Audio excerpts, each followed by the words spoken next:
Beralih ke informasi yang lain, pemirsa, sekitar 300-an perawat se-Kabupaten Tabanan menggelar musyawarah daerah ke-8 DPD Persatuan Perawat Nasional Indonesia PPNI Tabanan. Musda kali ini diisi pemilihan ketua serta seminar dan workshop. Pada kesempatan tersebut, ketua baru DPD PPNI Tabanan masa bakti 2018-2023 terpilih secara aklamasi atas nama Iketut Sulawe. PPNI Kabupaten Tabanan sebagai Ketua DPD PPNI Tabanan masa bakti 2018-2023, Ketut Sulawe mengatakan, Musda ke-8 yang dilaksanakan 5 tahun sekali beragendakan penyusunan program-program kerja PPNI 5 tahun ke depan dan pemilihan ketua baru. Musda juga diisi seminar dan workshop yang mengundang 2 narasumber, yaitu I Gede Nyoman Ardi Suparte dengan makalah bertema Aspek Legal dan Perlindungan Hukum dalam Praktik Keperawatan, dan I Wayan Darsana dengan makalah bertemakan Uji Kompetensi Jabatan Fungsional Kesehatan untuk Kenaikan Jenjang Jabatan. Seminar diikuti oleh 879 perawat se-Kabupaten Tabanan. Sebagai dampak keterbatasan ruangan, peserta seminar dibatasi 300 peserta.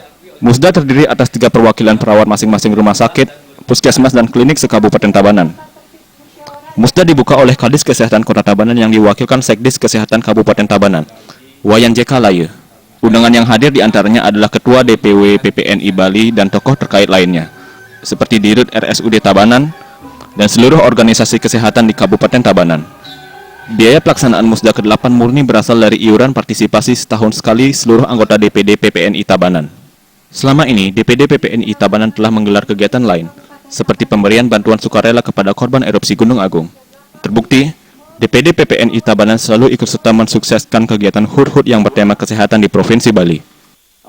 Apapun program di pemerintah Kabupaten Tabanan, baik itu di PPNI Provinsi Pusat, DPW, maupun program yang dibuat oleh teman-teman tadi saat Muskab, itu akan siap kita layan. Kita siap akan jalankan sesuai dengan amanah Musda, dan nanti saya akan membentuk tim yang akan mendampingi saya sebagai yang duduk di struktur DPD tingkat 2 Tabanan.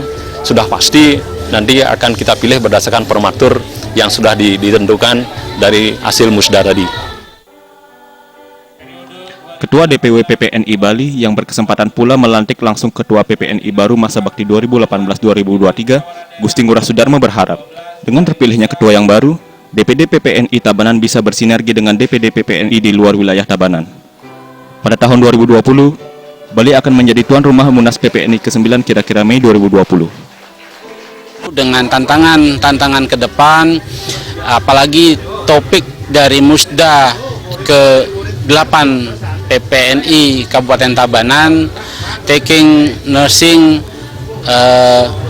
to the next level, saya kira marilah kita sama-sama memerankan diri, mengambil peran ke depan yang lebih baik untuk bisa bersama-sama pemerintah bersinergi mensukseskan semua program-program pembangunan kesehatan, di mana perawat saya kira bisa mengambil peran yang lebih banyak untuk sama-sama kita mensejahterakan melalui pembangunan kesehatan, utamanya pelayanan keperawatan. Ketua DPW PPNI Bali menambahkan, kedepannya seluruh perawat di Bali harus selalu memahami etika keperawatan, agar potensi gesekan yang terjadi antara perawat dan pasien maupun keluarga pasien bisa diminimalisir. Perawat harus menyadari profesi perawat merupakan profesi yang dilindungi undang-undang. Gong Krisna Bali.